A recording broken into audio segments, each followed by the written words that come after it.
privilege to bear during so much of my life and duty. I think he'll change. He is committed of his own level of service, and that will remain true. Something isn't adding up inside the palace, and insiders say it's getting impossible to ignore.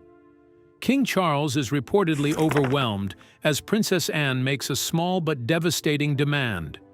Camilla's entire family must be cut off. This is not a loud drama. It's calculated and far more dangerous than anyone can imagine. What does Anne know that others don't? And could this move completely reshape who holds power behind the throne?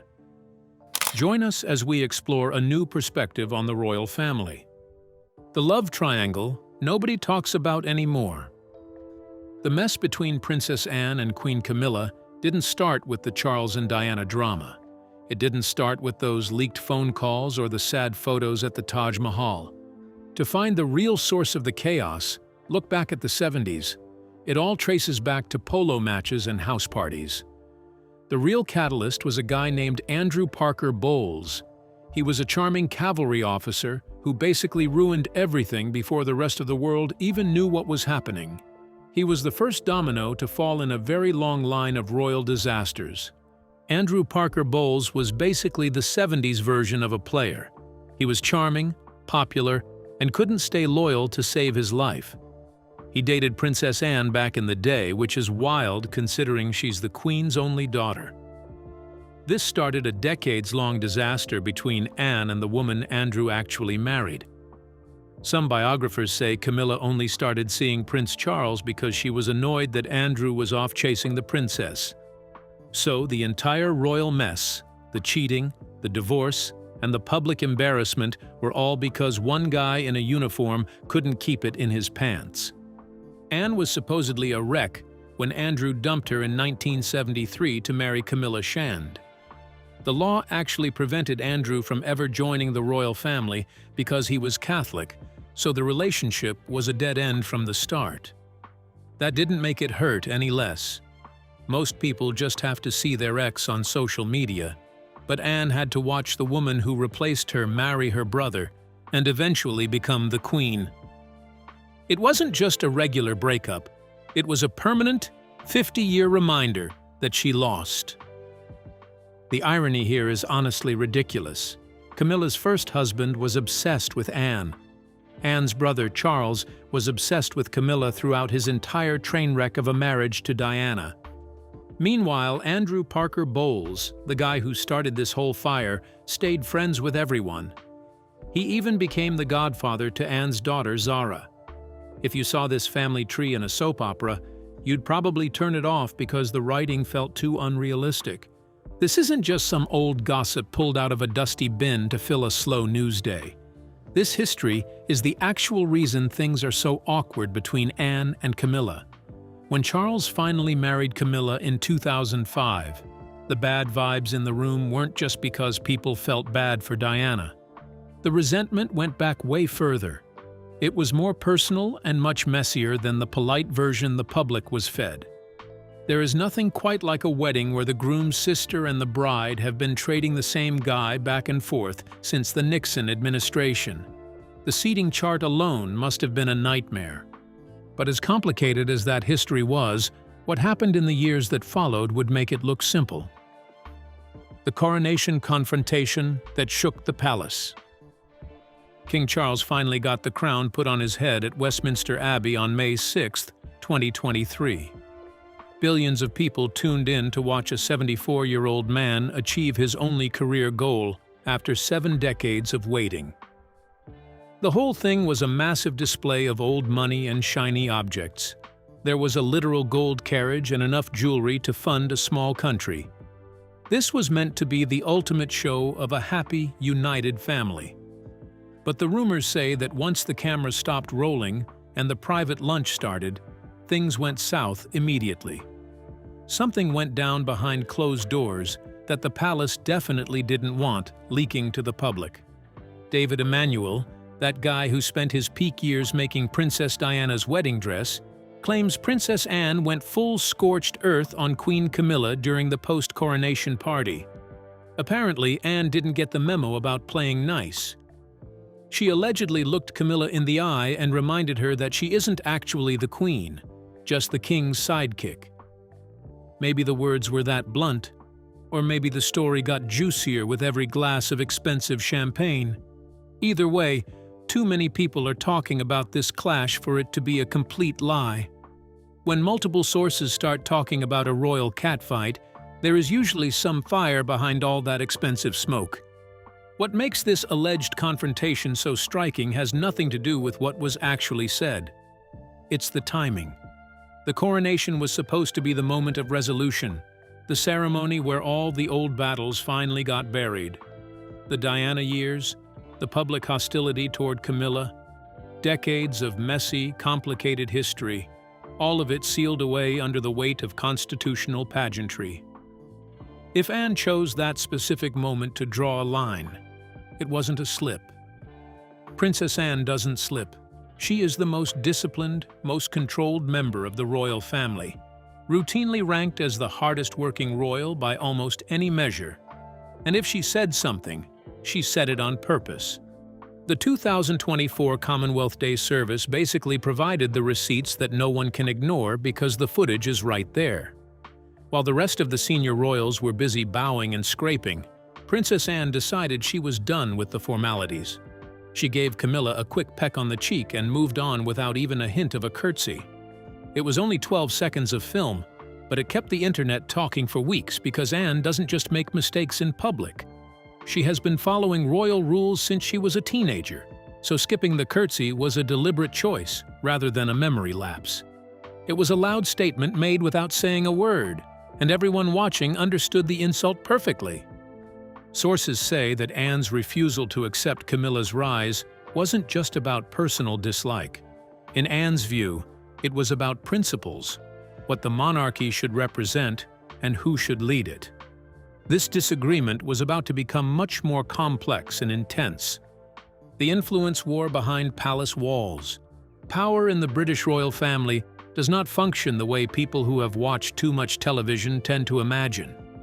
There are no formal votes, no committee meetings, no minutes being taken. Power is proximity. It is access.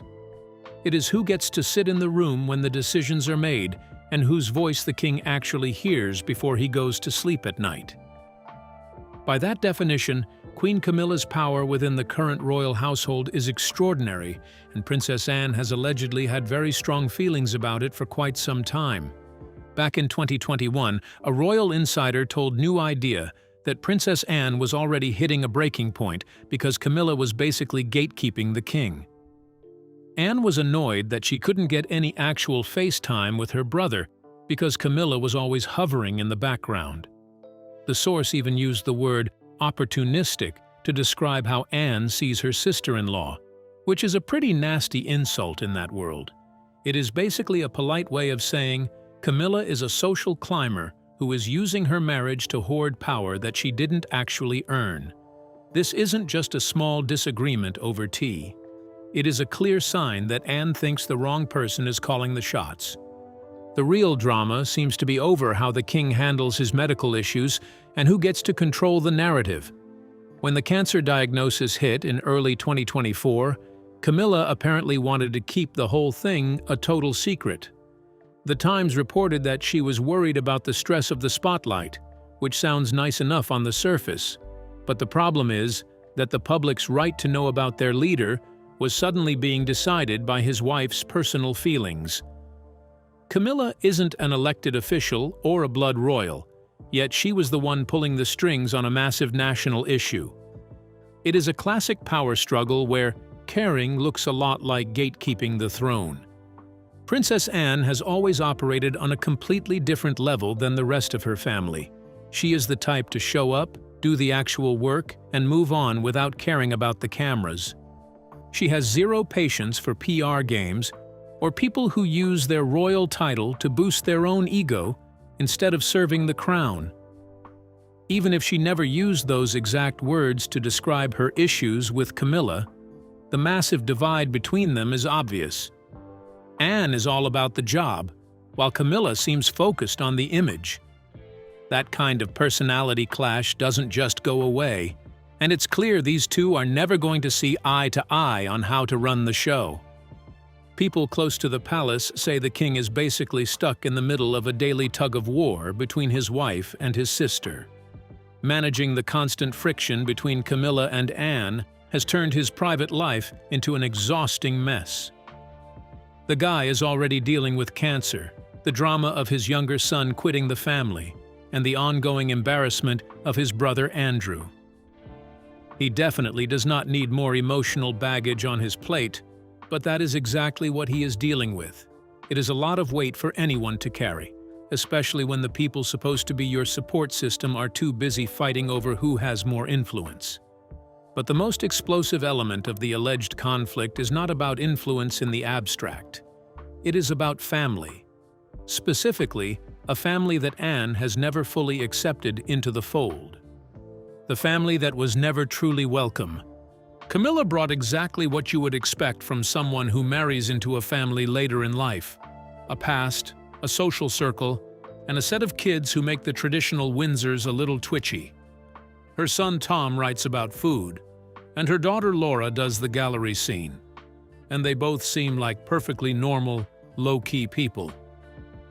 The real issue is that they are walking reminders that the Queen had a separate life and a family with nothing to do with the Windsor bloodline. Having them around is a constant nudge to the inner circle that the monarchy isn't the only thing Camilla cares about, and that does not sit well with the people who think the crown should be the center of the universe.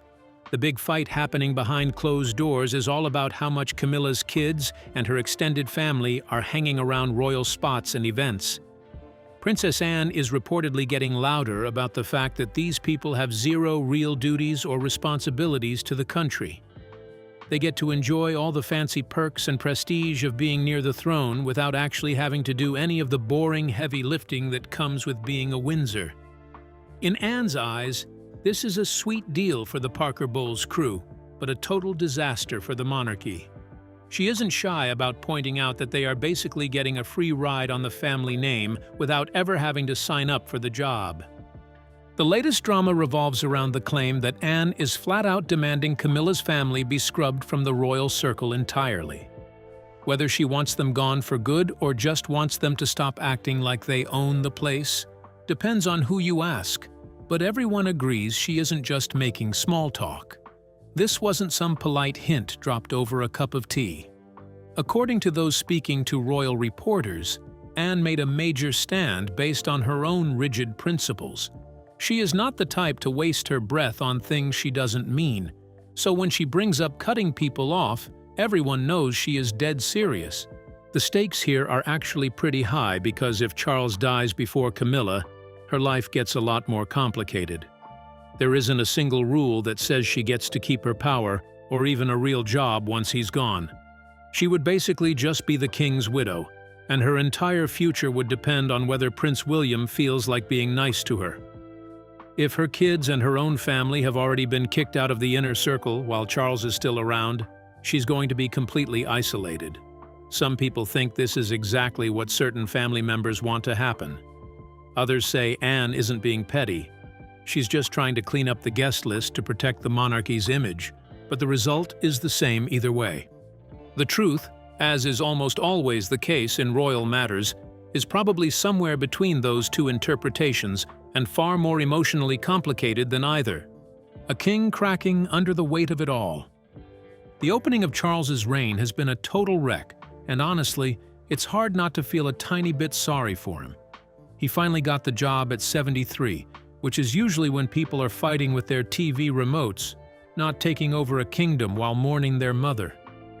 Instead of a honeymoon phase, he walked straight into a PR nightmare featuring Harry's tell-all book, The Endless Disaster That Is Prince Andrew, his brother, and a public that's increasingly over the whole concept of a monarchy. Then things got worse with a cancer diagnosis and the news that Andrew was finally getting evicted from his house. Now, on top of all that, he's allegedly stuck playing referee between his wife and his sister. Buckingham Palace has been trying to walk a tightrope with the king's cancer news, mixing just enough honesty with a massive amount of damage control. Charles even went on a stand-up to cancer broadcast in late 2025 to tell everyone he was doing great and would be cutting back on treatments in the new year. It was framed as a huge win, but not everyone is buying the sunshine and rainbows narrative. Royal biographer Robert Jobson recently dropped a truth bomb on a podcast, claiming the palace has been leaning on journalists to keep the updates aggressively positive. According to him, the whole good news story has been blown way out of proportion just to keep people from panicking. The physical toll on the king has been visible in ways that no amount of palace messaging can fully obscure. British Royals expert Hilary Fordwich, speaking to Fox News Digital, described Charles during Remembrance, Sunday 2025, as appearing visibly emotional, shedding a tear at the cenotaph, and looking in her words, withered and withdrawn. She observed that the cumulative weight of everything, the health battle, the Andrew situation, and the family fractures, was visibly present on his face and in his bearing. These are not the observations of a monarch sailing serenely through a difficult chapter. These are the observations of a man who is carrying more than any single person should reasonably be expected to carry. This whole situation sounds like a tragic comedy, where the main character finally wins the prize, only to realize it's actually a cursed object. According to people who supposedly know what's going on behind the palace walls, Charles has apparently lost it and broken down more than once over the drama with Princess Anne. It isn't because he's mad at her, though. He reportedly tells people she is the one person he has actually trusted his entire life, and that she is completely irreplaceable. The real issue is pure despair. He spent decades getting dragged through the mud just to make everyone accept Camilla, and he finally thought he had won that battle. Now, instead of enjoying the quiet, the whole thing is blowing up again. This time, the attack isn't coming from the press or some random enemies, but from his own sister. The palace is currently hosting a fun little tug-of-war between Camilla and Prince William over how to handle the king's health. William apparently thinks his dad should actually sit down and rest for once, while Camilla reportedly feels as if he isn't out there waving at cameras. The whole monarchy might just evaporate. Charles, being himself, refuses to listen to either of them and keeps dragging himself to work. He has spent his whole life making duty his entire personality, so the guy is basically incapable of taking a sick day even when everyone agrees he probably should. His stubbornness, which the palace calls commitment, is said to be causing more stress for everyone around him, including the two women who are reportedly arguing about the future of the family he will leave behind, the unlikely thaw that could not last. This is the part of the story that actually confuses people who follow royal drama. For nearly 10 years, Anne and Camilla were supposedly the gold standard for how to be a functional family. We were constantly told they weren't just co-workers, but actually genuine friends who liked each other. Everyone, from body language experts to the women themselves, pushed this idea of total respect and reconciliation. It makes the current reports of private fighting even harder to believe because it means either they are incredible actors or the whole friendship was just a long-running PR stunt that finally hit a wall. If you're looking for a reason to be confused, look no further than the 2023 BBC documentary. Princess Anne actually went on camera and praised Camilla with a level of warmth that shocked pretty much everyone. She called Camilla's performance in her new role outstanding and admitted that while being queen wasn't exactly natural for her, she handled it well. Anne even credited her with giving the king a much-needed change of speed. For a woman who usually gives compliments like she's reading a grocery list, this was basically the equivalent of a standing ovation. It makes the rumors of their current feud sound even weirder since Anne doesn't exactly hand out gold stars for participation. The mixed signals just keep coming. Back in November 2024, Anne actually handed Camilla an honorary doctorate at the University of London. They showed up together, laughed for the cameras, and shared a moment that looked so genuinely warm it became the royal photo of the year. Even seasoned reporters like Jenny Bond pointed out, these two seemed to have a deep mutual respect based on how much they've both sacrificed for the crown. The highlight was when Camilla had to literally kneel before Anne to get her degree. Instead of it being an awkward power trip, they both seemed to find the irony hilarious. It's hard to reconcile that kind of public bonding with the idea that they're secretly trying to destroy each other. In April 2025, Anne kept the praise train moving during a rare interview with Tatler. She basically said that everyone tells Camilla she's doing a great job because it's actually true. This is pretty wild, considering that for the last 20 years, the rumor mill claimed Anne would never accept her. People used to quote Anne saying Camilla would never be a true queen, and even allegedly promising to be her worst nightmare. Whether Anne actually said those nasty things in private is anyone's guess, but looking at the public record is enough to give anyone whiplash. It's hard to tell if this is a genuine change of heart, or if Anne is just better at the PR game than everyone realized. The most honest take on whether these two actually like each other or want to strangle each other is that both are probably true at the same time.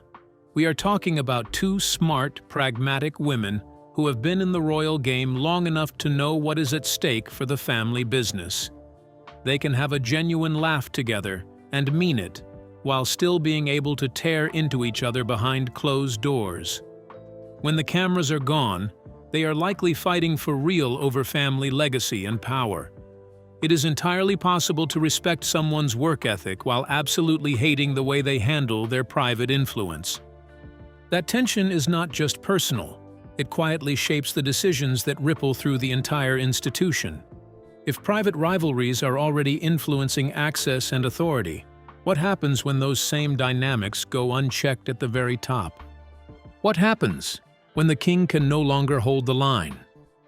Every conversation about the alleged tensions inside the current Windsor family eventually arrives at the same destination: succession and what happens to the balance of power within the royal household when King Charles is no longer physically or constitutionally capable of managing it.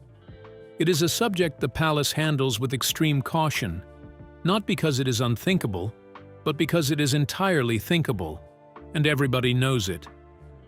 The king has cancer. He has been described by credible reporting as managing an incurable but manageable condition. The word incurable is doing a lot of work in that sentence, and it is doing it every single day. William might be next in line for the throne, but he's basically inheriting a house where the current tenants are fighting over where to put the walls.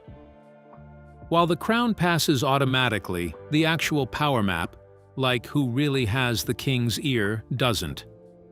If the internal circle is being shaped by this tug-of-war between Camilla and Anne, that isn't just family drama for William. It is the literal infrastructure of his future reign.